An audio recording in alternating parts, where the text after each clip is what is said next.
Boa tarde.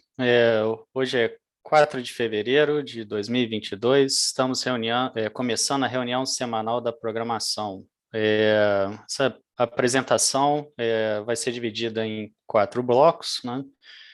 O primeiro bloco destinado à previsão meteorológica e hidrológica. Aí fazemos um intervalo de 5 minutos. Segundo bloco, com relação à previsão de carga e resultados do PMO e intervenções energéticas. Fazendo mais um intervalo e voltamos ao terceiro bloco, que seria as intervenções elétricas político-operativa. O último bloco a gente destina as últimas questões que forem colocadas para as respostas aqui nessa reunião, tá? Então, para iniciarmos, eu vou chamar o Rafael para fazer a apresentação sobre previsão meteorológica.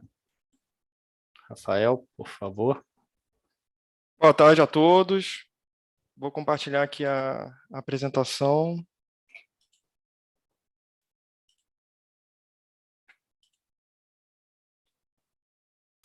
Para a gente estar o modo de apresentação. Acho que agora foi. Perfeito. Então, vamos iniciar então a reunião com a previsão meteorológica. Bom, a semana ela iniciou com a passagem de uma frente fria pelas regiões sudeste e sul e sudeste. A atuação dela sobre a região sudeste originou a formação de um novo episódio da zona de convergência do Atlântico Sul. Esse episódio de Zacas foi o segundo do ano e o sexto do período chuvoso, 2021-2022. A atuação desse sistema favoreceu a ocorrência de precipitação nas bacias das regiões centro-oeste, sudeste e norte, com destaque para as bacias dos rios Grande, Tietê e Paranapanema, que apresentaram precipitação acima da média semanal. E nas outras bacias, a precipitação ficou próximo da média, nas outras bacias do subsistema centro-oeste e sudeste. Nas bacias do norte, a precipitação ficou um pouco abaixo da média. Nas bacias do Xingu, Tocantins, a precipitação, embora tenha tido a ocorrência de pancadas de chuva, elas apresentaram precipitação abaixo da média. E nas bacias do sul também, a precipitação ficou abaixo da média, mesmo com a passagem dessa frente pela região sul, tá? No comecinho da semana. Bom, aqui nesse slide temos a média semanal da velocidade do vento, onde podemos destacar aí que a geração seguiu desfavorecida, tanto nos parques do interior da Bahia, do Piauí, como também nos parques do Ceará e do Rio Grande do Norte, especialmente aí no começo da semana, nos parques aqui da Costa Norte, foi bem desfavorecido aí por conta da atuação da zona de convergência intertropical. Ela atuou aí sobre a Costa Norte, da região Nordeste, aí nos primeiros dias aí da semana operativa. Então, desfavoreceu bastante a geração eólica aí aqui nos parques tanto do Ceará como também do Rio Grande do Norte.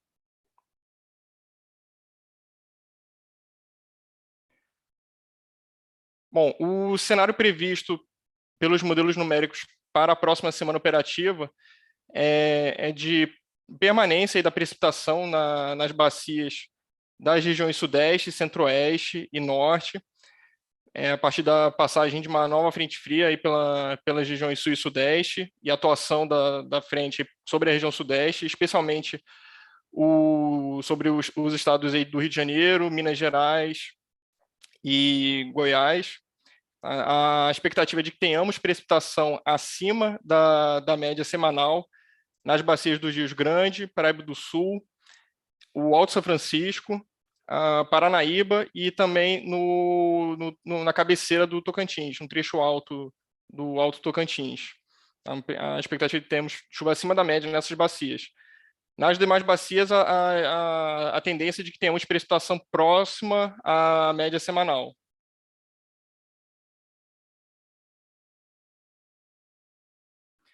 Bom, a partir desse cenário que os modelos estão sinalizando para a próxima semana, A expectativa é de que tenhamos uma estabilidade nas temperaturas em todas as capitais do país, em termos de média semanal.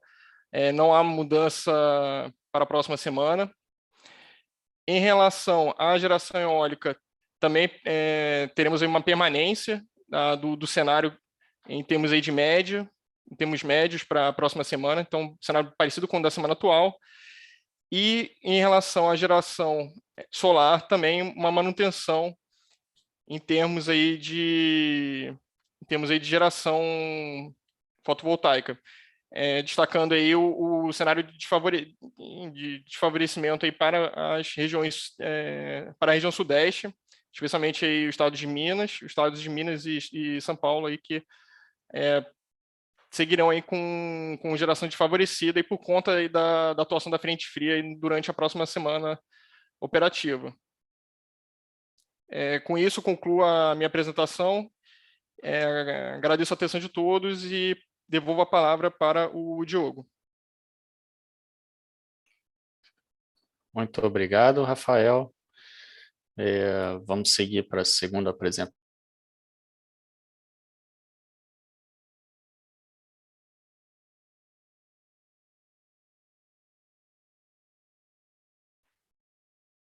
Arthur. A apresentação já está na tela. Agora vocês me ouvem? Agora estamos te ouvindo.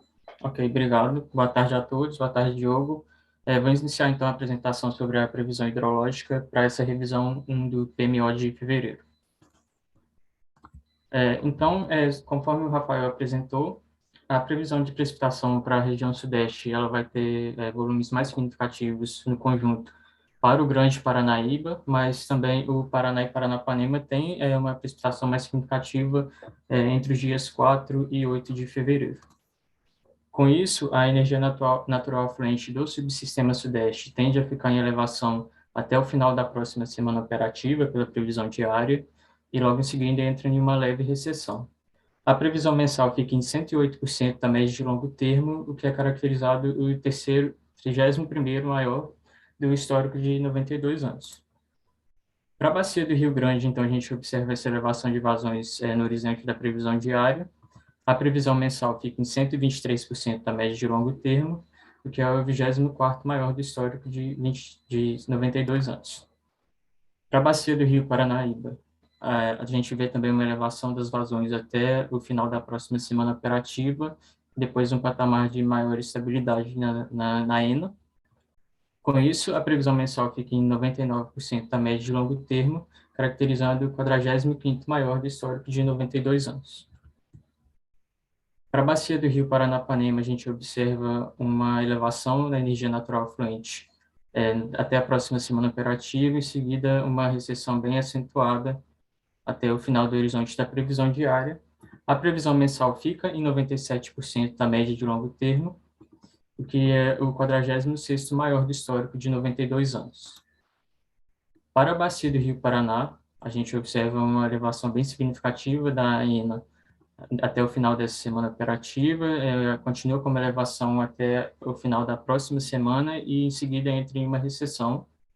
A previsão mensal fica em 109% da média de longo termo, que é o 35º maior do histórico de 92 anos. Já para a região sul, a gente tem precipitação mais significativa por conjunto, acima de 5 milímetros, entre os dias 4 e 6 de fevereiro.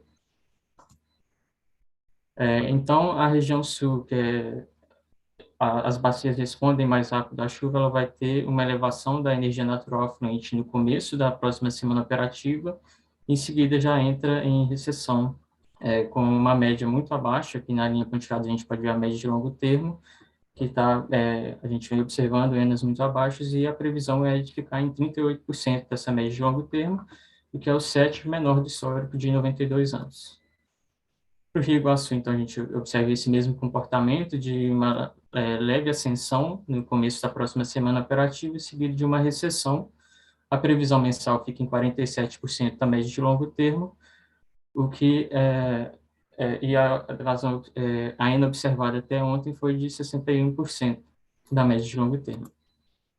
Para a bacia do Rio Uruguai, a gente tem uma leve recessão ainda essa semana, seguida de um aumento, e logo depois a gente entra em recessão pela previsão diária.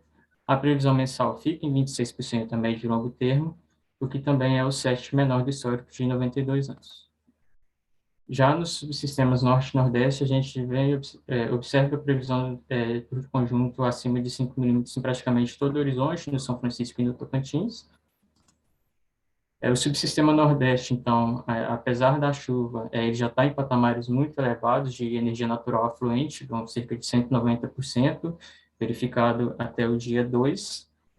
E com isso, a gente tende a entrar em recessão da energia natural afluente, mais leve recessão, dentro do horizonte da previsão diária. A previsão mensal é de 169% da média de longo termo, que é caracterizado como o oitavo maior do histórico de 92 anos. Aqui a gente tem o acompanhamento dos postos do trecho médio da bacia do Rio São Francisco. A gente observa que essa elevação é provocada principalmente pelas chuvas observadas no começo do mês de janeiro, a resposta nos postos de São Romão, São Francisco, Carinhanha, e também a elevação no Bom Jesus da Lapa, Gameleira e Morro-Pará. Em cinza, a gente observa as afluências em Sobradinho. Então, para a bacia do Rio São Francisco, a gente vai observar esse comportamento de maior estabilidade até o começo da próxima semana, seguido de uma recessão. A previsão mensal fica em 175% da média de longo termo, o que é o sétimo maior do histórico de 92 anos. Já para o subsistema norte, a gente vem observando uma leve recessão nessas últimas semanas, mas a previsão é de começar a ascender as venas para as próximas 2 semanas. Com isso, a previsão mensal fica em 133% da média de longo termo, o que caracteriza o 12º maior fevereiro do histórico de 92 anos. Então, para a bacia de Rio Tocantins, a gente observa ainda uma leve recessão até o começo da próxima semana operativa nas vendas, seguida de um aumento. A previsão mensal é de ficar em 122% da média de longo termo, que é o 23º maior do histórico de 92 anos. Aqui, olhando a previsão hidrológica semanal, a gente tem destaque com previsões acima de 120% da média de longo termo para as bacias do Rio Xingu, Curuaúna, Jari, Araguari, São Francisco, Jequitinhonha, Mucuri, Doce, Itabapoana, Grande, Tietê, Paranapanema e também para o Paraná. E com previsão entre 80% e 120% da média de longo termo, a gente tem o Atumã, o Madeira, o Telespires, o Tocantins, o Paranaíba e o Parnaíba, e também o Paraíba do Sul. E as demais a gente observa a previsão abaixo de 80% da média de longo termo. A previsão hidrológica mensal, comparado com o PMO, para o subsistema sudeste, a gente observa uma elevação na previsão, sai partindo de 96% da média de longo termo para a energia natural fluente para 108% da média de longo termo, que é o 31º maior do histórico. Para o subsistema Nordeste, parte de 167% da média de longo termo sendo previsto no PMO para 169% da média de longo termo sendo previsto na revisão 1, que é o oitavo maior do histórico de 92 anos. Para o subsistema Sul, a gente começou no PMO com 40% de previsão das rendas mensais, e agora nessa revisão 1 teve uma queda para 38% da média de longo termo, que caracteriza o sétimo menor do histórico de 92 anos. E para o subsistema Norte, a gente teve um aumento de 124% para 133% da média de longo termo nas ENAs, o que caracteriza o 12º maior de fevereiro do histórico de 92 anos. Aqui, olhando a previsão mensal com a perspectiva semanal e também as aberturas mensais para março, a gente observa que na revisão 1 a gente vem um pouco acima do que foi visto no PMO para as previsões semanais, e as aberturas de março também vêm um pouco acima, com limite inferior em 68%, limite superior em 148% e o valor esperado em 100% da média de longo termo das energias naturais efluentes. Para o subsistema Sul, a gente tem uma semana 2 um pouco acima do que foi visto no PMO e seguindo abaixo nas semanas 3, 4 e 5 do que foi visto no PMO, As aberturas estão concordando bastante com o limite inferior em 16%, o limite superior em 201% e o valor esperado em 62% da média de longo termo. Para o subsistema Nordeste, a gente teve aqui uma variabilidade, né, nas previsões semanais, a semana 2 abaixo do que foi visto no PMO, já a semana 3 um pouco acima, a semana 4 ela vem bem coerente e a semana 5 vem também um pouco acima, já as aberturas para o mês de março, elas são bem coerentes com o que foi visto no PMO, com um limite superior em 218% da média de longo termo, o limite inferior em 78% dessa média de longo termo e valor esperado em 135% da média de longo termo para as ENAs. Já para o subsistema norte, a gente vem observando em todo o horizonte um pouco acima do que foi visto no PMO, inclusive as aberturas, que estão com limite superior em 151% da média de longo termo, limite inferior em 90% e valor esperado em 114%. Tratando da evolução dos armazenamentos por subsistema, a gente pode observar que a gente teve um aumento significativo, né, nas regiões Sudeste, Nordeste e Norte. Já a região Sul vem com a energia armazenada com uma recessão. O Nordeste teve esse aumento e agora com um patamar mais de estabilidade, mas a gente pode ver que tanto os subsistemas Norte, Nordeste e Sudeste estão com a energia armazenada melhor do que no mesmo período do ano passado. Já para os reservatórios, a gente vê aqui uma recuperação de todos esses reservatórios aqui apresentados, que são de grande interesse para o SIM. Três Marias, que teve esse aumento e depois uma redução, mas ainda assim com 84,3% da energia armazenada. E os demais, Serra da Mesa, no Tocantins, Furnas, no Grande, Nova Ponte, Embarcação em Tumbiara, no Paranaíba, todos com recuperação da energia armazenada, também com a situação melhor do que foi observado no mesmo período do ano passado. Com isso, eu encerro minha apresentação, devolvo a palavra para o Diogo e fico à disposição para eventuais perguntas. Obrigado. Muito obrigado, Arthur. Vamos seguir com as apresentações. Agora a operação hídrica, eu chamo o Paulo Vitor. Por favor, Paulo. Muito obrigado, Diogo. Boa tarde a todos. Vamos então ver os nossos principais pontos da operação hidráulica. Sobre as nossas salas de crise e acompanhamento coordenadas pela ANA, nós vemos aqui algumas que têm esse acompanhamento e é observado que uma tendência é que algumas salas, como por exemplo a do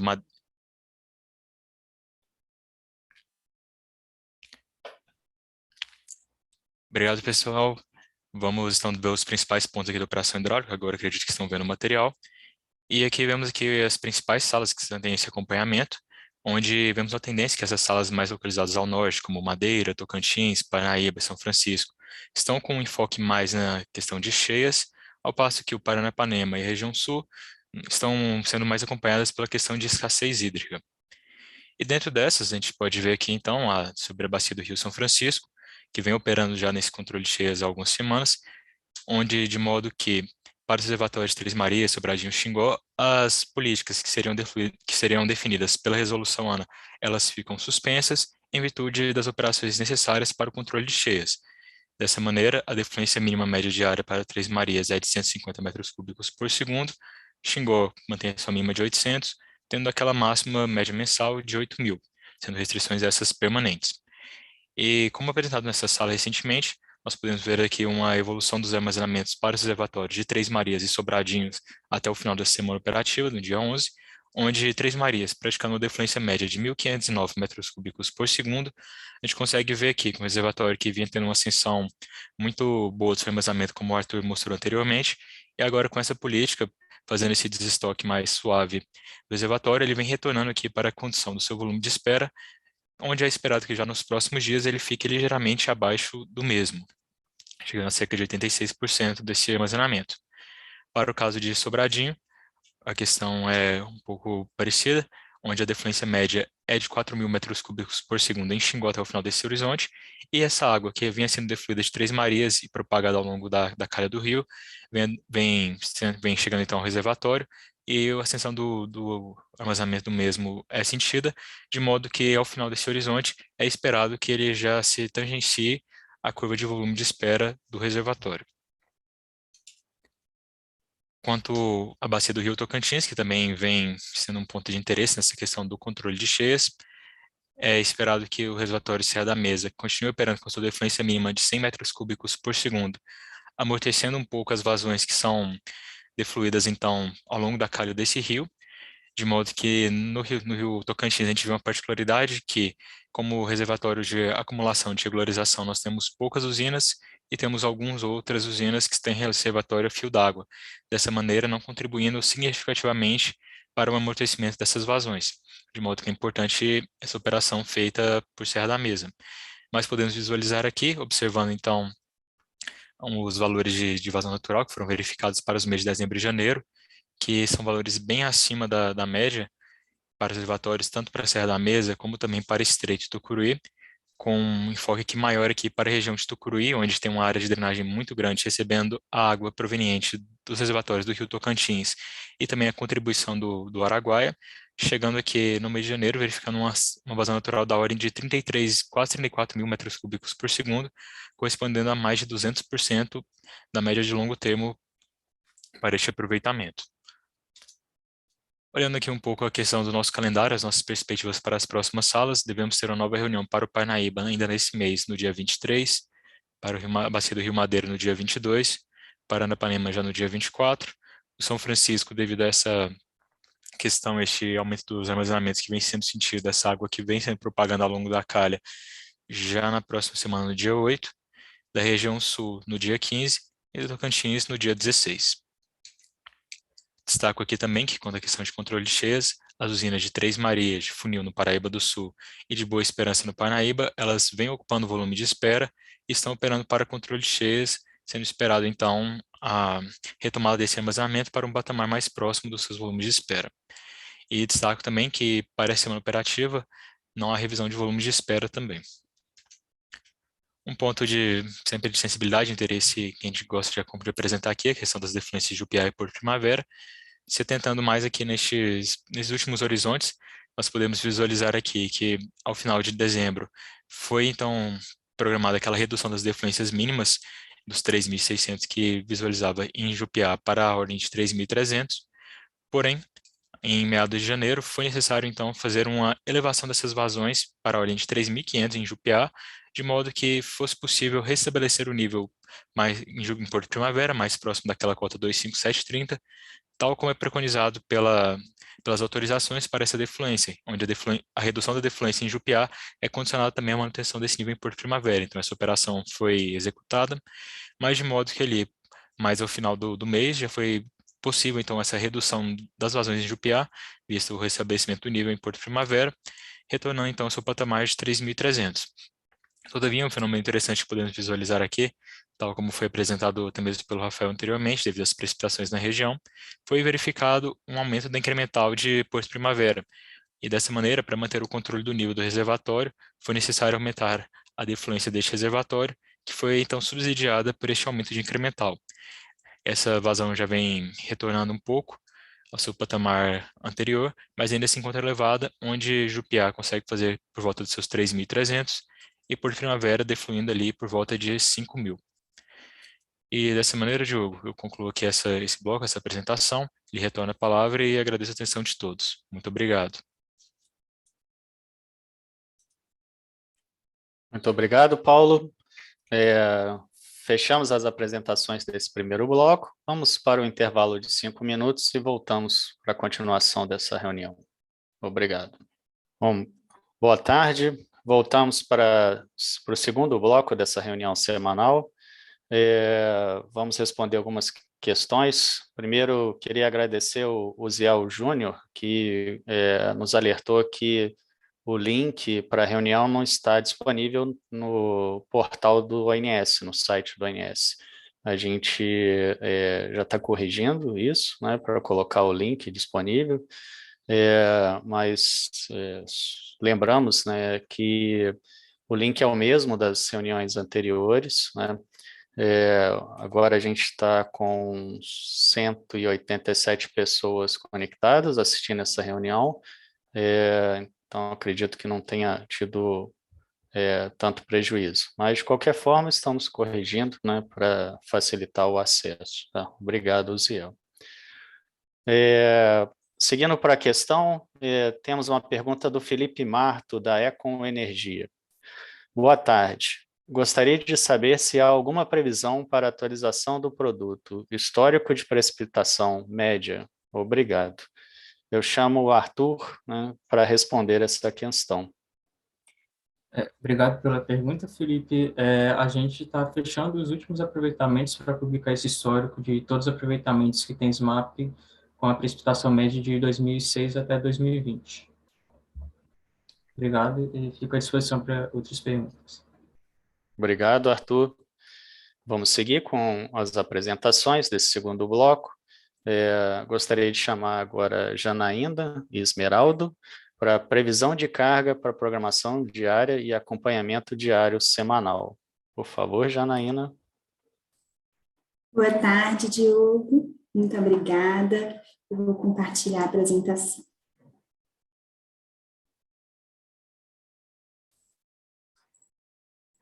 Prontinho, boa tarde a todos. Eu sou Janaína, da equipe de previsão de carga, e vou falar para vocês agora sobre a previsão de carga diária. Então, nós começamos primeiramente com o subsistema Sudeste e Centro-Oeste.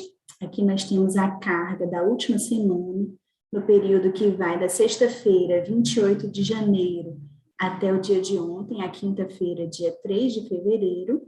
Nesse gráfico, nós temos a previsão feita para o PDP, a curva em azul escuro, e a carga verificada, que é a curva na cor preta. E nessa semana, nós podemos ver que houve uma queda na temperatura com a ocorrência de chuvas que impactou na carga, causando uma redução da carga que nós podemos ver nos dias 31 de janeiro e 1º de fevereiro. E nos dias seguintes, a nossa previsão se ajustou com sucesso à carga verificada. Nos gráficos inferiores, nós podemos ver o desvio da previsão em comparação com a carga verificada, primeiro numa escala em megawatt, são as barras azuis escuras, e embaixo nós podemos ver o erro absoluto da nossa previsão em percentual. E as cores especificam o nível do erro, sendo o menor verde e o maior em vermelho.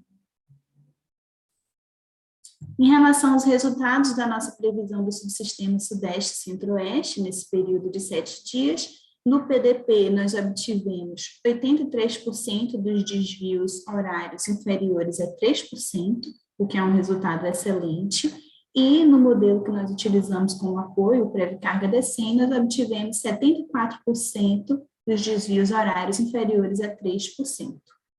O erro médio da previsão nessa semana dos desvios horários no PDP foi de 1,64%, que é um resultado excelente, e no pré-carga DECEM, um erro de 2,09%, que também é um ótimo resultado.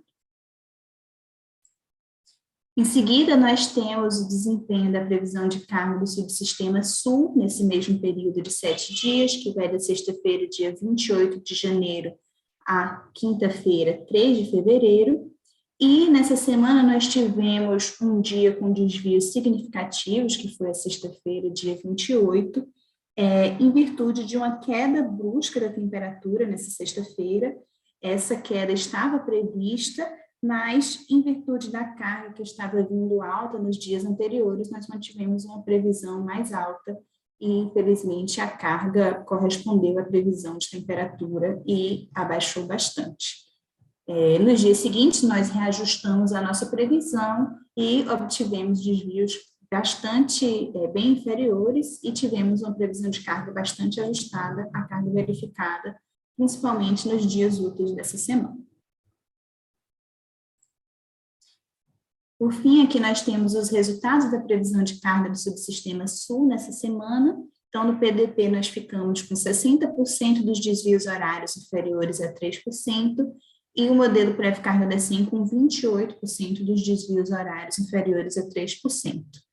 O nosso erro médio dos desvios horários nessa semana do PDP ficou em 4,94%, principalmente impactado pelos erros da sexta-feira, dia 28 de janeiro, e no pré-carga da SEM foi também bastante alto o erro médio de 5,8%. Em seguida, aqui nós temos a carga do subsistema Nordeste no mesmo período de 7 dias, e nessa semana no subsistema Nordeste nós tivemos a ocorrência de chuvas no fim de semana, com a redução da carga, nós podemos ver ali no sábado, dia 28 de janeiro, que a carga verificada ficou abaixo da previsão, e em seguida nós tivemos uma subida na carga ao longo dos dias úteis da semana, em virtude de um aumento da temperatura. Então, tivemos uma carga mais alta na segunda, na terça, dia 1º de fevereiro, e em seguida nós tivemos a nossa previsão mais ajustada à carga verificada. Com os resultados da previsão do subsistema Nordeste dessa semana são esses apresentados. Então, no PDP nós tivemos 70% dos desvios horários inferiores a 3%. No modelo pré-carga da SEM nós tivemos 64% dos desvios horários inferiores a 3%. E o erro médio dos desvios horários nessa semana do PDP foi de 2,23%, que é um ótimo resultado, e no pré-carga da SEM de 2,66%. O nosso quarto subsistema é o subsistema Norte. Então, nessa mesma semana, nós tivemos o seguinte comportamento da carga. No final de semana, também houve a ocorrência de chuvas. No sábado, dia 29 de janeiro e 30 de janeiro, podemos ver que a carga foi mais baixa do que nós previmos, em virtude da ocorrência dessas chuvas. E, em seguida, ao longo da semana, nós tivemos um aumento de temperatura, implicando um aumento da carga, principalmente no dia 1º de fevereiro, que implicou nos maiores desvios dessa semana, devido ao aumento de temperatura e também ao aumento de carga de consumidores livres. Em seguida, nós reajustamos a nossa previsão, que ficou mais aderente ao verificado. Esses são os resultados da previsão de carga para o subsistema Norte na última semana. Então, no PDP, nós tivemos 49% dos desvios horários inferiores a 3%, e no pré-carga da SEM, 52% dos desvios horários inferiores a 3%. Em relação ao erro médio dessa semana, no PDP, nós ficamos em 3,55%, e o pré-carga da SEM em 3,65%. Por fim, a totalização da carga dos quatro subsistemas corresponde à carga do Sistema Interligado Nacional, o SIN, e aqui nós temos apresentada a previsão de carga do SIN no mesmo período dessa semana. Então, a carga do SIN ficou bastante aderente às nossas previsões nos últimos dias úteis, desde a segunda-feira, com pequenos desvios, mas na sexta-feira, dia 28 de janeiro, nós podemos ver um impacto dos desvios da carga do subsistema Sul, refletindo na carga do SIN. E aqui estão apresentados os resultados da previsão de carga do SIN da última semana.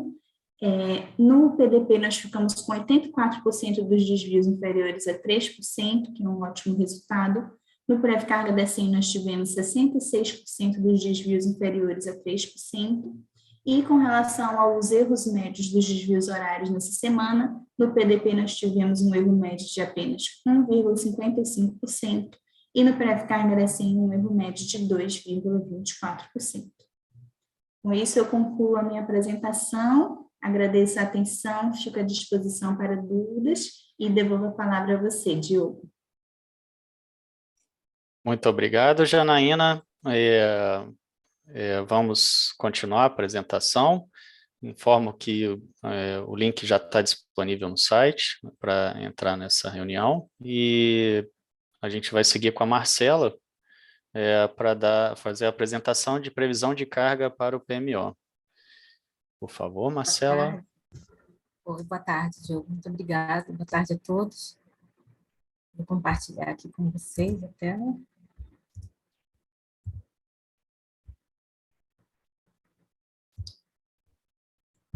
Vocês veem aí? Ela ainda não está em modo apresentação.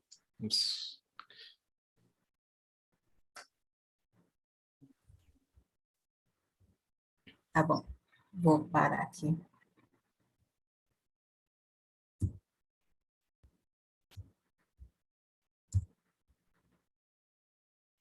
Agora foi, Marcelo. Agora foi? Tá bom. Perfeito. Tá bom, obrigada. Então, dando seguimento, a gente começa a falar agora da previsão de carga semanal, que é exatamente o retrato de tudo aquilo que foi consolidado no dia de ontem para a primeira revisão do PMO, revisão semanal do PMO de fevereiro, né? Não estou conseguindo passar. Pronto. Então, inicialmente, nós temos o subsistema Sudeste-Centro-Oeste, com a representação gráfica aí das 5 semanas operativas do mês, sendo a primeira delas já com uma expectativa de fechamento, com base em informações verificadas até quarta-feira, que foi o que nós consideramos ontem para consolidar a primeira revisão semanal. Nós tínhamos até quarta verificado o estimado para o dia de ontem, mais a previsão para o dia de hoje. Isso sinalizava para nós, no caso do subsistema Sudeste-Centro-Oeste, um valor indicando uma variação de menos 0,8% em relação àquele valor que foi projetado para a primeira semana no PMO de fevereiro. Então, assim, um valor bastante dentro daquilo que nós havíamos sinalizado, nós havíamos previsto. E o que a gente tem a ressaltar durante essa semana é que as temperaturas nas capitais, né, desse subsistema, elas se mantiveram ainda em patamares elevados, mas já não tão elevados quanto as temperaturas observadas nas 2 semanas anteriores, né? A expectativa que nós temos para a próxima semana em termos de condições meteorológicas como o Rafael mencionou, é um quadro meio que de estabilidade para todo o país. Então, para o subsistema Sudeste, nós ainda teremos temperaturas em níveis elevados, típicos para essa época do ano, apenas com destaque para que a expectativa é de que esses primeiros dias da semana operativa, eles sejam de temperaturas bastante elevadas, e aí do meio da semana para o final, a tendência é que essas temperaturas elas entrem em declínio, por conta da expectativa da passagem de uma frente fria, né? Mas quando a gente fala em declínio, significa que as temperaturas estarão baixas, elas estarão elevadas ainda, mas um pouco menos do que as temperaturas esperadas para o início do período. Então, em função disso, nós fizemos um ajuste em relação ao que havia sido projetado para a segunda semana operativa, lá ainda, né, no PMO. Esse ajuste ele ficou com um valor, com um decréscimo de 2,5%, em função dessa expectativa que nós temos nesse curto horizonte de tempo, em termos de temperatura, né, e de precipitação, mas para as semanas 3, 4 e 5, nós mantivemos os valores consolidados no estudo passado, né, então, por isso, elas permanecem ali com uma variação nula em relação às previsões anteriores. Então, a condição, né, de expectativa de fechamento da semana em curso, a revisão desse valor para a segunda semana operativa e manutenção das previsões para o período da terceira a quinta semana, sinalizam para a gente um valor, né, para fechamento do mês de fevereiro com uma variação de menos 0,8% em relação à projeção da revisão zero para o mês. O subsistema Sul, a semana em curso, ela já está fechando com um valor um pouco inferior ao que nós esperávamos, né, em 2,3%. Como nós vimos no acompanhamento diário, e também o Rafael mencionou na apresentação da meteorologia, é que nós podemos observar no início da semana operativa no Sul, né, uma passagem de frente fria. Nós observamos até, em alguns casos, um decréscimo acentuado, né, uma redução brusca das temperaturas em função da passagem dessa frente, da entrada dessa frente, e a carga, consequentemente, ela respondeu a esse movimento nesses dias, vindo com uma carga mais baixa do que vinha sendo observado na semana anterior, mas daí, a partir que as temperaturas elas novamente entraram em elevação, a carga começou a subir. Mas, então, esse é o fator que explica, basicamente, esse desvio de 2,3% da semana em curso. Para a próxima semana, as condições esperadas também são condições semelhantes às observadas em maior parte dessa semana operativa, ou seja, desconsiderando o efeito desses primeiros dias de temperaturas mais baixas, e em função dessas condições de estabilidade, nós mantivemos não só para a segunda semana, mas também para o restante do horizonte de previsão, os valores iguais àqueles considerados no estudo do PMO. Então, todas as semanas à frente, com variação nula em relação às previsões anteriores. Isso sinaliza para a gente, né, uma expectativa de fechamento do mês com um valor um pouquinho inferior à previsão inicial, com uma variação de apenas menos 0,3%. Para o subsistema Nordeste, a expectativa também de fechamento da semana em curso, ela gira em torno de 11.350 megawatts médios. Nós esperávamos um valor superior ao que vem sendo verificado, o que está sendo verificado na semana, até em função do efeito dos últimos dias, que nós levamos também em consideração para a consolidação da previsão dessa primeira semana operativa, mas o que nós observamos também, né, que ficou claro, todo mundo viu, e foi mostrado também no acompanhamento diário, é que a semana, os primeiros dias da semana, eles também foram influenciados por totais de precipitação bem mais expressivos, né, nas capitais da região Nordeste. Então, a gente sabe que a precipitação ela tem uma resposta muito grande, né, no comportamento da carga, né, um efeito, um impacto muito grande, a carga responde imediatamente a esse fator, e isso justifica também o efeito da carga vir no nível mais baixo do que o esperado, em 3%. Para a próxima semana, a expectativa é de que as temperaturas se mantenham elevadas e a indicação de precipitação somente no período de transição da primeira semana operativa para a segunda. Então, a gente sabe que possivelmente os primeiros dias, né, principalmente o final de semana, eles possam estar influenciados pelo efeito de precipitação, mas só em Fortaleza. Salvador e Recife, eles seguem todo o período com expectativa somente de pancadas de chuva, né, aquele comportamento que é típico para essa época do ano. Então, em termos de temperatura, né, só resumindo, para todas as capitais, temperaturas elevadas, só com essa questão, esse destaque de precipitação em Fortaleza nesse período de transição. Então, em função do comportamento observado durante a semana em curso e mais dessas expectativas, essas premissas, né, que nós tínhamos em mão para a elaboração das previsões, nós reduzimos a carga, a previsão, né, antes feita no PMO para a segunda semana operativa, nós fizemos uma redução de menos 1,7% em função dessa particularidade. Para as semanas 3, 4 e 5, nós permanecemos com as previsões realizadas no PMO. Tudo isso, né, o mix dessas informações, ele sinaliza mostra para a gente, né, uma expectativa de fechamento do mês de um valor também bastante ajustado àquela previsão inicial, né, com uma variação de apenas 0,9% em relação ao que havia sido previsto para o mês de fevereiro no PMO. O subsistema Norte, a semana em curso, ela também seguiu impactada pelos mesmos efeitos citados no subsistema Nordeste. Os primeiros dias da semana eles sofreram também com os maiores totais de precipitação, nesse caso nas 3 capitais, né, que a gente traz sempre para vocês. Esse efeito ele acabou respondendo, né, movimentando o comportamento da carga, fazendo com que a estimativa que nós temos hoje de fechamento ela esteja em torno de 2,8% em relação ao que havia sido projetado para a primeira semana operativa.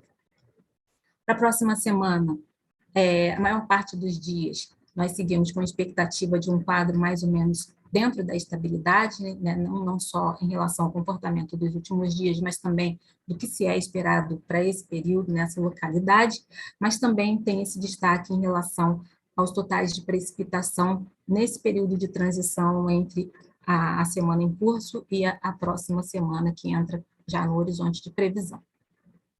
Então, em função dessa premissa, nós também realizamos uma redução de menos 1,4% em relação ao que havia sido projetado anteriormente. Também mantendo para as semanas 3, 4 e 5 as previsões antes consideradas lá no horizonte do PMO.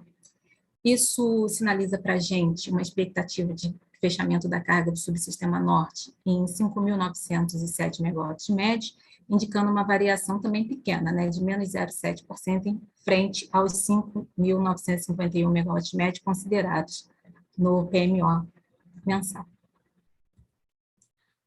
O SIM, ele acaba seguindo a movimentação, né, do subsistema Sudeste e Centro-Oeste, a semana em curso também fechando abaixo daquilo que nós havíamos projetado, em 1,6%, nesse caso influenciado pelo comportamento de todos os outros subsistemas também, né, que vieram com carga inferior à projeção.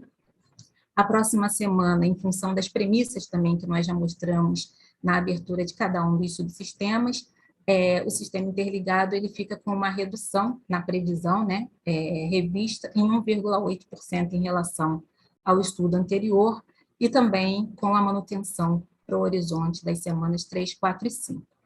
Essa expectativa baseada no fechamento da primeira revisão semanal, ela sinaliza para a gente um valor também bastante próximo daquele projetado, né, no PMO de fevereiro, um pouquinho abaixo só, um valor com uma taxa de menos 0,7%. Aqui nós destacamos para vocês as ocorrências da semana em curso, não são muitas, são exatamente aquelas mencionadas na apresentação dos slides anteriores. Destaque somente para o Sudeste, né, com as temperaturas elevadas, e para o Norte e Nordeste, o destaque desse início de semana com as temperaturas mais amenas devido a esses maiores totais de precipitação nas capitais, né? Esse total de precipitação superior até aquele considerado quando nós estávamos fechando lá as previsões para o PMO e para a abertura de cada uma das semanas. Aqui nós temos as premissas consideradas, né, para a elaboração das previsões para as semanas à frente. No que tange às premissas econômicas, são as mesmas consideradas no PMO. A gente continua falando da deterioração nas condições do setor industrial brasileiro, destacando aí os custos de insumo e a inflação, que continuam aumentando substancialmente, a redução dos postos de trabalho e a diminuição das vendas internacionais também, em função até dessas novas ondas do Covid que vem atingindo o mundo. E a gente fala que também, apesar disso, né, a redução das pressões inflacionárias já em janeiro, né, segundo os indicadores, elas levaram também as taxas de inflação ao nível mais baixo daqueles que foram observados nos últimos 19 meses. Em relação às premissas meteorológicas, nós falamos, né, desse quadro de condição de estabilidade para todo o país, de uma maneira geral, destacando para o Sudeste essa questão do início da semana com temperaturas mais elevadas e uma tendência de redução a partir do meio da semana, e o Sul tem redução das temperaturas em Porto Alegre, já nos primeiros dias da semana operativa, em consequência dessa passagem de frente fria, mas o que vale ressaltar é que as temperaturas irão reduzir, mas ainda continuarão em patamares elevados. Porto Alegre deve ficar próximo dos 30 graus, a média da próxima semana, e Florianópolis entre 28 e 29 graus, só Curitiba que vai ficar com a temperatura um pouquinho mais baixa, mas não baixa a ponto de influenciar na carga, vai ficar perto dos 26 graus, isso a média prevista para a próxima semana operativa, a média das máximas. E para as regiões Norte e Nordeste, as temperaturas continuam elevadas, somente com destaque para maiores totais de precipitação no período de transição entre as semanas operativas 1 e 2, né? No caso do Nordeste, somente para Fortaleza, e no caso do Norte, nós destacamos São Luís, Manaus e Belém. Então, essas eram as previsões, os comentários a serem feitos em relação às projeções consolidadas para o horizonte vigente, né, na primeira revisão semanal. Eu agradeço a todos e passo a palavra a você, Diogo. Muito obrigada. Obrigado a você, Marcela. Vamos dar continuidade. Agora a gente chama o Tiago para fazer a apresentação dos resultados do PMO e intervenções energéticas relevantes. Por favor, Tiago. Boa tarde a todos. Compartilhei aqui minha tela, vou colocar em modo apresentação. Todos já estão visualizando. Isso aqui, vou falar sobre os resultados da revisão 1 do PMO de fevereiro de 22. A revisão que começa no dia 5, amanhã, vai até o dia 11 de fevereiro. Primeiro slide, nós temos aqui o semiose nos 4 subsistemas, nos 3 patamares de carga. Norte e Nordeste com semiose zerados e desacoplados do Sudeste e Sul. Sudeste e Sul com semiose bastante próximos, na ordem de R$ 7,00 o megawatt-hora, entre os 3 patamares variantes, 6,76 a 7,19. Aqui a gente apresenta toda semana um estudo que a gente parte do caso do DEC da semana anterior, no caso da semana 1 do PMO de fevereiro, e vai atualizando cada uma das variáveis para chegar até o DEC da semana vigente, que é o da semana 2 de fevereiro. Então, a gente tinha um valor do CMO da ordem de R$ 13,00, ele reduziu até R$ 7,00, sendo o principal fator de influência aqui a atualização de vazões, que somente ela foi responsável por uma redução da ordem de 5,50.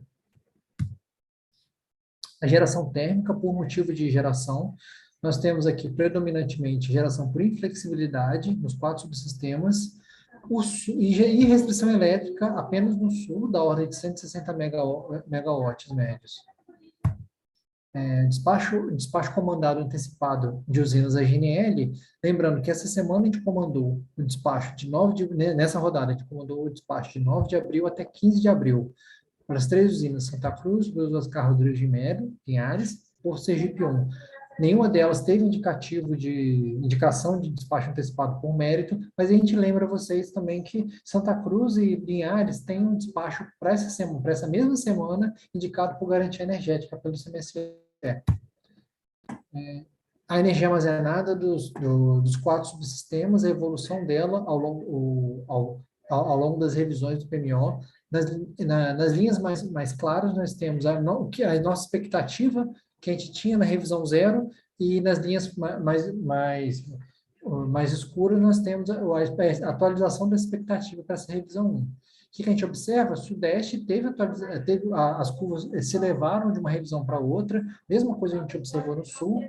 O Nordeste, ele reduziu um pouco o ponto de partida dele, e o Norte teve uma redução, mas isso aqui, lembrando que o Norte tem elevados excedentes energéticos, isso aqui já gerou pergunta em outras reuniões semanais, já gerou pergunta no PMO, e a simulação indica essa redução aqui, mas a gente gostaria muito de frisar que está muito influenciado pelo resultado da simulação de Tucuruí, que está com excedente energético, está com vertimento turbinável, valor da água zerado, que influencia essa redução intermediária aqui, mas no final do horizonte a gente tem em vários cenários níveis bastante elevados. Mais uma coisa que é importante alinhar aqui nesses gráficos é que eles mostram a dispersão que a gente observa para o mês seguinte, que no caso março. Temos armazenamentos da ordem de 66% até 80% de armazenamento no Sudeste, no Sul de 27% a 70%, no Nordeste de 89% a 95% e no Norte de 85% até 100% da energia armazenada. Agora a gente traz aqui para vocês as declarações de importação de energia a partir dos países vizinhos, Uruguai e Argentina. Lembrando que essa semana, como nas 4 semanas anteriores, não tivemos proposta de oferta de importação para o Brasil de energia da Argentina. A Argentina não mandou proposta novamente. O Uruguai mandou uma proposta bem próxima do que ele vinha mandando nas últimas semanas. Foram 5 blocos distribuídos igualmente entre as duas comercializadoras, Eletrobras e Enel, e CVUs variando de R$ 500 até R$ 2.100. Agora eu vou falar um pouco sobre intervenções energéticas relevantes para a próxima semana operativa. Lembrando sempre que a gente considera como intervenção energética relevante aquela que é realizada em unidade geradora que altera limites sistêmicos ou unidade geradora de grande porte. Para o subsistema Sudeste, nós temos aqui a termoelétrica Ibirité, uma manutenção corretiva da válvula de atemperação da caldeira, que está programada para o dia 5 e 6 de fevereiro, próximo final de semana. A usina de Itaipu, o lado de 50 Hz, a UG9, tem uma manutenção preventiva entre domingo 6 até segunda 7. A OHE Furnas, a UG2, tem uma manutenção corretiva, que ela é um tempo um pouco mais estendido, mas lembrando que Furnas está com uma operação de geração mais reduzida por conta do plano de contingência da ANA. Temos essa manutenção vai estar entre o dia 7 e o dia 19 de fevereiro. Itaipu, lado 60 Hz, ao G15, verificação de baixa isolação no barramento do gerador, no dia 8, terça-feira. Ao G18A, inspeção do disjuntor de campo da unidade geradora, programada para o dia 10. O HE Jupiá, ao G9, uma manutenção preventiva do tipo 0, programado para os dias 8 até 10 de fevereiro, lembrando que o Jupiá também está com uma defluência mais reduzida. Sul, a UTE Campos Novos, tem um teste de recomposição programado para o dia 6, domingo. José Richa, ao G1, 2 e 3, tem uma inspeção e manutenção nas grades da tomada d'água, que está programada para carga leve, apenas a carga leve, dos dias 7 a 9. Machadinho, o G1 e 2, tem uma inspeção subaquática, programada para o dia 8. Ney Braga, vai ter disponibilidade de 3 unidades geradoras por vez, vai ser desligada uma unidade por vez, para a realização de inspeção e manutenção das grades da tomada d'água. Vai ser realizada essa intervenção nos períodos de carga leve, entre os dias 9 até o dia 12 de fevereiro. O Sul, a gente ainda vai ter o conjunto térmico Clabin, a usina vai passar por uma expansão de NR13, que já está programada dos dias 8 a 18 de 2. Pampa Sul, a gente vai ter aí, de fato, sim, a migração da conexão da linha de transmissão e as manutenções que estão associadas, está programado para o período de 11 a 14. Aí sim, a Pampa Sul vai migrar de uma conexão provisória para uma conexão definitiva ao término dessa intervenção, somente no dia 14. Nordeste, a gente tem o TE Campina Grande, tem uma manutenção preventiva na subestação programada para os dias 8 e 9. Lembrando que Nordeste a gente está sem despacho térmico, não tem despacho térmico, seja por ordem de mérito, por ordem de mérito ou garantia energética na região Nordeste. Então, o TE Campina Grande está fazendo essa manutenção preventiva nos dias 8 e 9. Lembrando, o único despacho térmico que nós temos no Nordeste são despacho térmico por inflexibilidade associados a outros processos, geralmente ligados à refinaria e afins. Região Norte, ao G3 da UHE Colíder, tem uma manutenção preventiva para o dia 6, domingo. A gente acaba aqui a nossa apresentação da programação mensal. Eu devolvo a palavra para o Diogo. E fico à disposição para qualquer dúvida, pessoal. Muito obrigado. Muito obrigado, Tiago. Vamos chamar o intervalo desse bloco e daqui a 5 minutos voltamos. Voltamos a esse terceiro bloco dessa reunião semanal e vamos responder a questões que foram enviadas em nosso chat. A Mônica Zambelli, da CPFL, mandou uma pergunta. Por gentileza, podem esclarecer melhor o que causou os desvios tão elevados na sexta-feira, dia 28/1? Acredito que seja uma pergunta para a carga. A gente chama a Márcia Santos para responder. Diogo, eu acho que, da mesma forma que acredito, né, que seja também, ele esteja falando do subsistema Sul, né, que teve um desvio ali elevado, né. Na realidade, esse dia foi uma conjunção de fatores, né.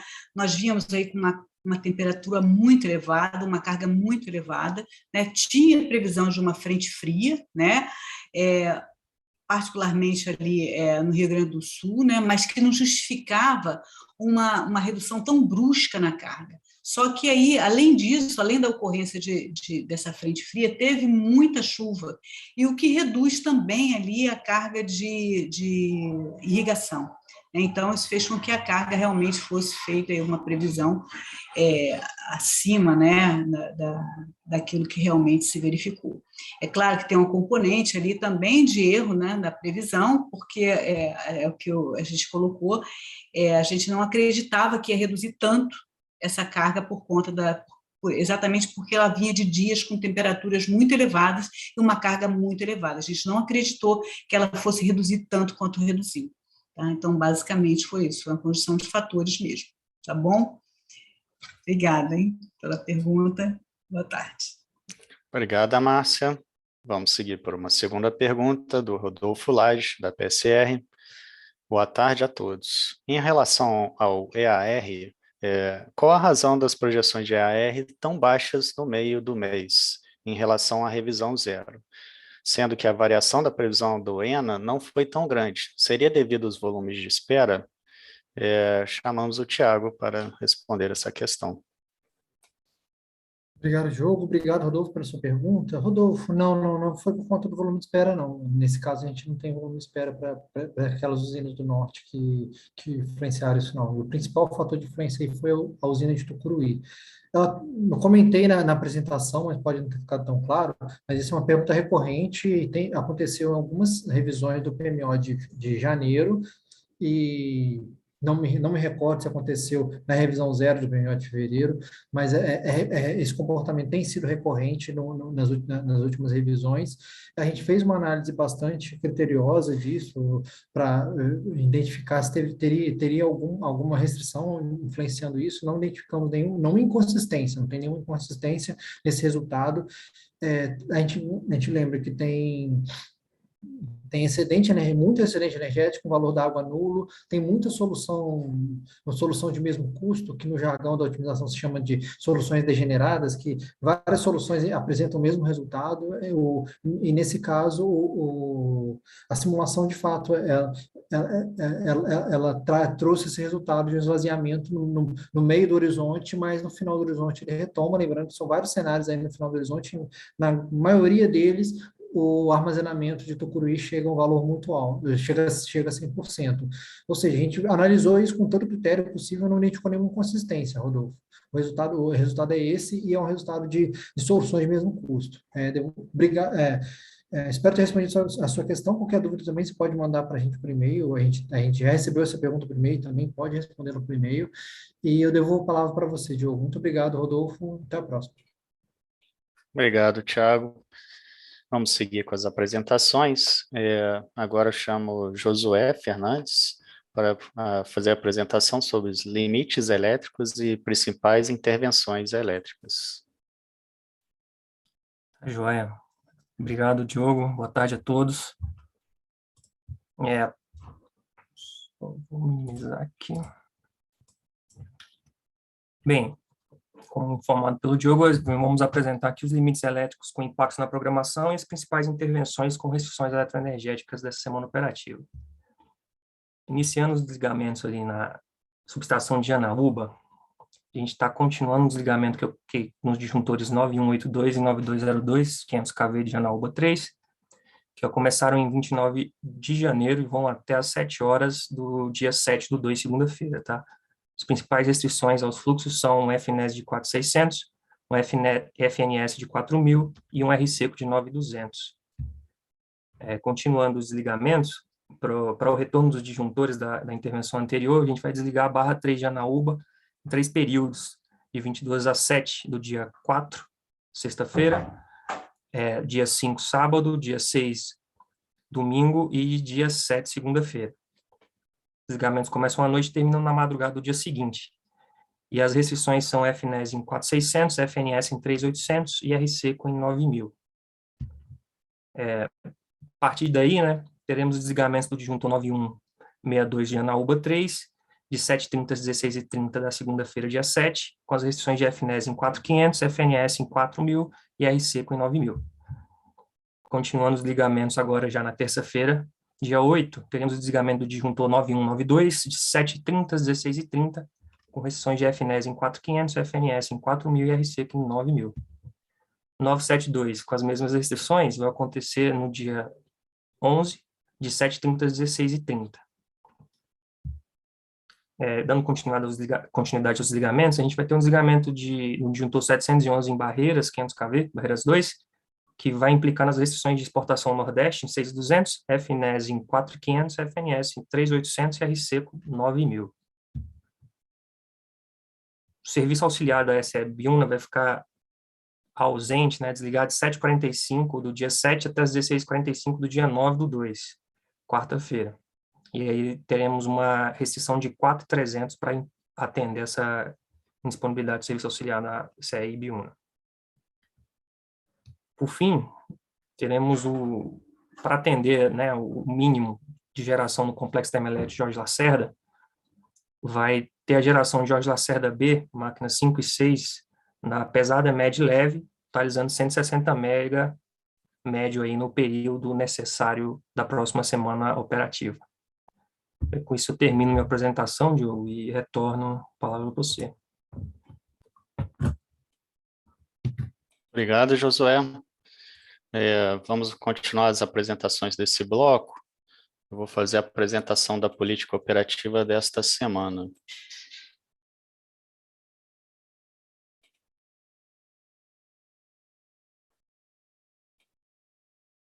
Vamos lá.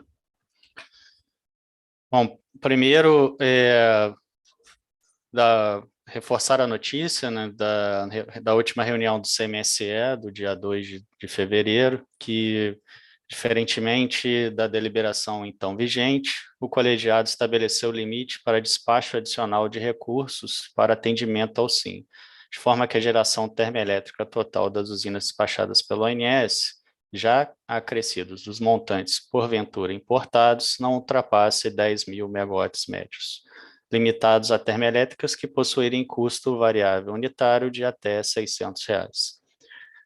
Só para lembrar, no mês de janeiro, essa deliberação era de 15.000 megawatts médios, né, e o CVU teto era de R$ 1.000. Informamos também, no informe ONS-PRD 03 de 2022, os FSARs 2353 e 2354 da UGAE Porto Primavera indicam restrições de taxa de variação máxima de aumento e redução de defluência de 100 metros cúbicos por hora, respectivamente condicionados às variações defluentes entre 3.900 e 4.600 metros cúbicos da própria usina.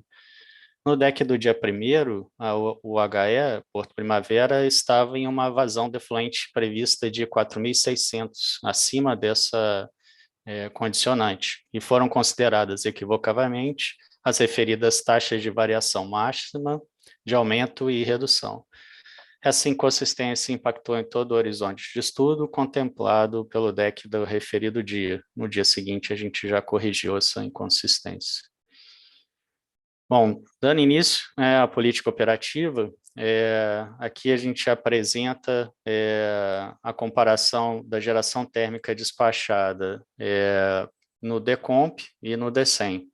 A grande diferença está relacionada à quantidade de inflexibilidade declarada no DECOMP e algumas regras de UCT, né, que a gente teve ao longo da semana, principalmente devido a algumas manutenções, tendo o DECEM o despacho bem menor que o DECOMP.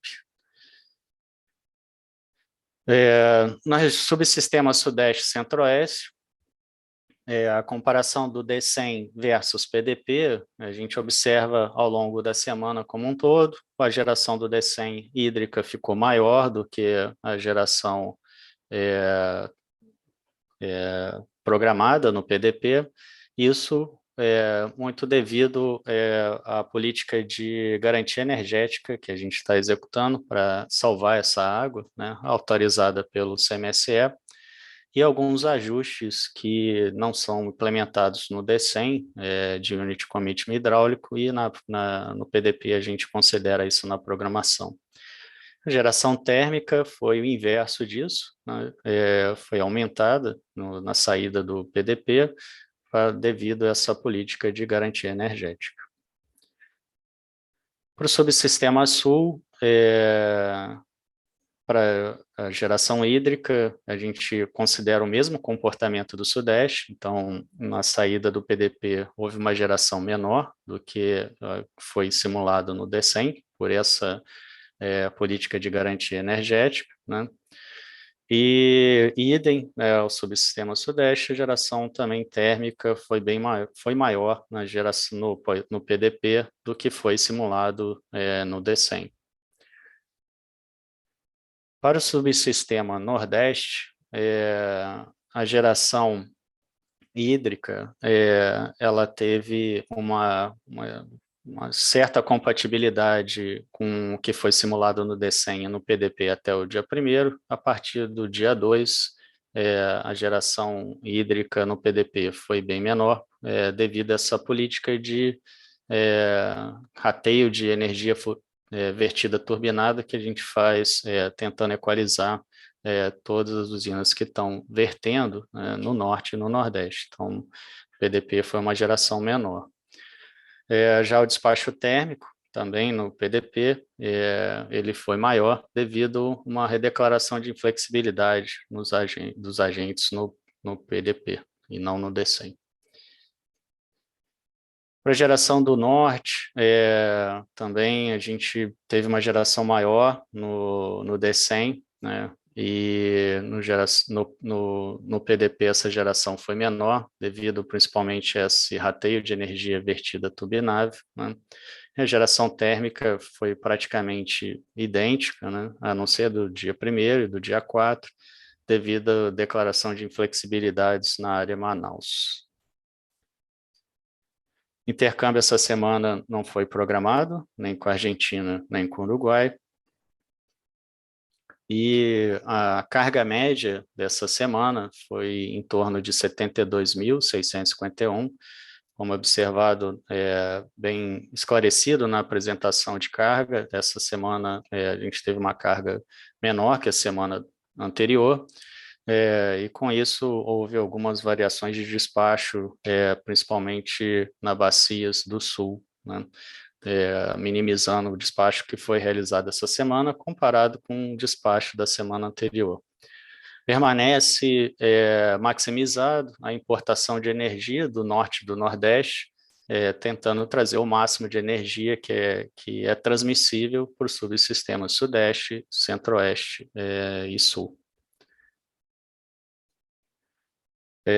Ao longo da semana, a média de despacho para o subsistema sudeste e centro-oeste, a política, a gente aloca as pequenas centrais hidrelétricas e térmicas, a geração térmica, principalmente por garantia energética, geração eólica do subsistema, a geração hídrica ela é responsável por uma modulação, tentando acompanhar a curva de carga do subsistema.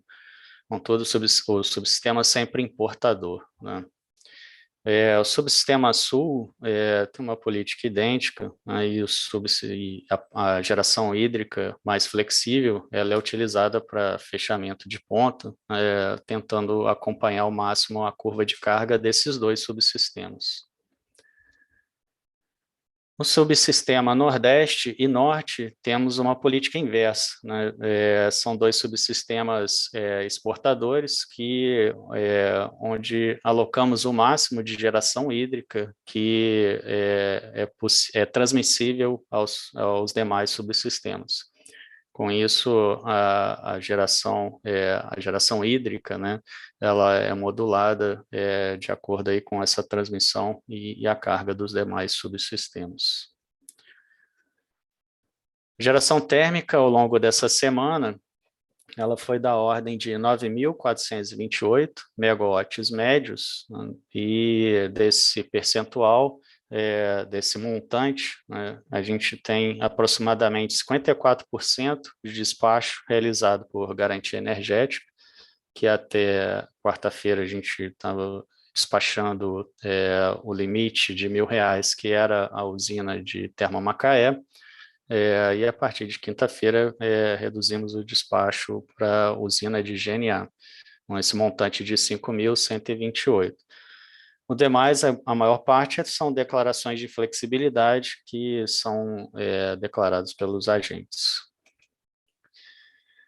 Os resultados CMO estão bem aderentes entre DCEM e DECOMP, a não ser alguns picos de carga e intervenções que são observados aqui ao final da semana. Isso para o subsistema Sudeste e subsistema Sul. Ao domingo, o vale de carga ele fica bem característico no CMO do DCEM, nesse período aqui de 6 a 10 horas da manhã. No subsistema Nordeste e subsistema Norte, praticamente temos valores zerados ao longo da semana, a não ser de pequenos picos que não chegam a R$5 o megawatt-hora. Aqui é uma distribuição de mais ou menos 30% das barras que nós temos no sistema elétrico, que são simulados no DCEM, e o custo de cada custo marginal por barra, né? É bem claro aqui a divisão entre o norte e o nordeste, o norte e o nordeste com semi-O praticamente zerado, e o sul, sudeste e centro-oeste com semi-O mais alto, né? Aqui cabe destacar uma intervenção que acontece na subestação de Ouro Preto, que sensibilizou as barras aqui, elevando esse CMO. As próximas apresentações, a gente vai fazer uma análise por submercado, utilizando essa ferramenta Boxplot, né, e dando destaque principalmente para os outliers. Bom, para o subsistema sudeste, o CMO girou aqui nessa faixa aqui de 12, 13 reais, e a gente consegue observar outliers aqui nessa região de 19 até 22 horas, dado a intervenção 37.951 na subestação de Ouro Preto, que é uma obra que está acontecendo lá, Ouro Preto 2, e sensibilizou as barras dessa subestação e da linha 345, Itabirito 2, GCABA. Os outliers inferiores são em barras que estão próximas das conexões do norte, né, que acabam tendo um CMO menor do que as barras que estão mais centralizadas no subsistema sudeste. Subsistema sul, também um subsistema com pouca variabilidade. Existe aqui CMOs destacados que estão exatamente no valor do complexo J. Lacerda, Jorge Lacerda, para decorrentes do requisito de geração mínima nessa região, né, bem caracterizados no período que que existe o requisito, né. E aqui embaixo, a partir de 8h30 até as 16, a limitação no somatório dos fluxos das linhas Blumenau, Gaspar 2, de operação normal, que fizeram uma variação aqui de R$ 1, R$ 2 o megawatt. Né? Para o subsistema Nordeste, aqui a gente tem um pouco mais de chuvisco, vamos dizer assim, outliers, pelo mesmo motivo, né? A subestação de Ouro Preto está bem próximo da conexão Nordeste-Sudeste, né? Sensibilizando os CMOs, né? E barras também que estão nas interligações que apresentam um pequeno desvio aqui de CMO, né? Dado o limite do FNS mais FNES, devido a essa operação de maximização de exportação de energia do Norte e Nordeste para os demais subsistemas. Para o subsistema Norte, existem outliers também pela interligação, né, o somatório FNS mais FNES, mas se a gente observar, são de um montante muito pequeno, né, chegando aqui a R$ 1,50. E todas devido a essas barras que estão em interligação. O balanço hídrico, né, do ano 2021, 2022, né, de um ano de operação, ele, para o subsistema Sudeste e Centro-Oeste, né, ele indica aqui, primeiro, a variação da carga ao longo do ano, né, e realmente o pico de carga que a gente teve na semana passada, onde no dia 25 a gente teve um recorde de energia, não de pico, mas de energia, de montante de megawatt médio. A carga essa semana é bem reduzida devido à frente fria, né, que foi observada nesse subsistema. A geração hídrica que inicia ao longo do ano passado maior, ela diminui, né, quando a gente começa com as políticas de redução de despacho hídrico e aumentam no decorrer aqui de outubro, dezembro, né, e janeiro, com um aumento nas afluências. O inverso disso é a geração térmica, né, que com o aumento da geração hídrica, com esse aumento de afluência, a gente também está diminuindo a geração térmica, dada essa condição que está sendo observada. Para o subsistema sul, bem característico,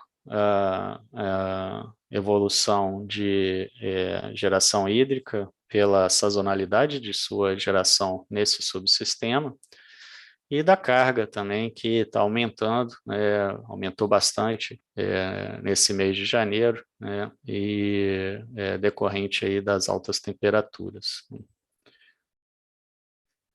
No subsistema Nordeste, eu acho que cabe destacar aqui realmente a sazonalidade da geração eólica, seu incremento de geração aqui a partir de maio e ele se mantendo bem alto, né, até dezembro, uma geração bem alta de geração eólica nesse subsistema. A geração térmica que a partir no mês de dezembro diminuiu bastante, né, devido a essa manutenção da geração eólica alta, o aumento da geração hídrica, e o aumento da geração hídrica também muito no norte, que a gente vai ver no próximo slide. Aqui a política de operação, né, no controle de cheias do São Francisco, que está causando esse incremento de geração aqui hídrica nesse subsistema. No subsistema norte, bem característico também a sazonalidade dessa geração, que ela vem aumentando desde o mês de novembro, né, atingindo valores bem altos aqui ao final de dezembro e se mantendo mais ou menos constante ao longo de janeiro. A geração térmica, ela funciona exatamente o inverso dessa geração hídrica. Quando a gente tem uma geração hídrica menor, a gente conseguiu alocar um pouco mais de geração, principalmente das usinas a carvão no norte, que tem um custo relativamente baixo, né, comparado aos demais, e a partir do final do ano essa geração já não foi possível de ser alocada, né, a partir do Natal, mais ou menos, e a gente mantém uma geração no norte apenas das usinas PIS de Manaus. Bom, com isso, encerro essa apresentação. Vamos chamar novamente o intervalo de 5 minutos e voltamos para a resposta das demais questões. Bom, boa tarde a todos. Voltamos para essa última parte das apresentações, para responder as últimas questões que foram enviadas, né?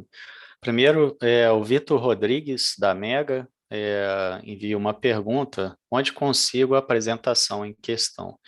Bom, as apresentações que foram realizadas hoje, logo quando finalizarmos essa reunião, estarão disponíveis no Sintegre e você poderá ter acesso a esse material que foi apresentado. Mais uma pergunta da Mariana Rodrigues Silveira, da GNA. Prezados, boa tarde. Qual o causador da restrição na linha 230 kV São José dos Campos Taubaté, que limitou o escoamento das UTS Norte Fluminense e Termomacaé no período entre 31 de janeiro e 2 de fevereiro? Obrigado. Eu chamo Josué para responder essa questão. Boa tarde, mais uma vez. Obrigado pela pergunta, Mariana. Então, em relação à restrição da linha 230 kV de São José dos Campos Taubaté, ali a gente teve em função do cenário eletroenergético da região, a gente alcançou o limite normal de carregamento da linha, tá? Em função de chave seccionadora e bobina de bloqueio, de acordo com o que está declarado. O que acontece? Nesse caso, como você bem observou, as usinas da área Rio, elas têm influência positiva no carregamento dessa linha, e a gente fez a redução, como foi notado, nesse período de 31 a 2 de fevereiro, para fazer a redução do carregamento, tá? Atualmente, a gente já tem uma nova medida operativa, que é o desligamento do transformador de Lorena, que está mitigando esse tipo de interação com as térmicas ali da área Rio. Eu acho que é isso, Diogo. Obrigado mais uma vez pela pergunta. Qualquer coisa a gente está às ordens aí. Obrigado, Josué. Sendo assim, damos por encerradas as questões. Acreditamos que respondemos todas as questões que foram colocadas em nosso chat. Agradecemos a presença de todos acompanhando essa reunião. Qualquer dúvida, continuamos à disposição na Central de Relacionamentos e aguardamos os senhores na próxima semana nessa reunião. Obrigado e boa tarde.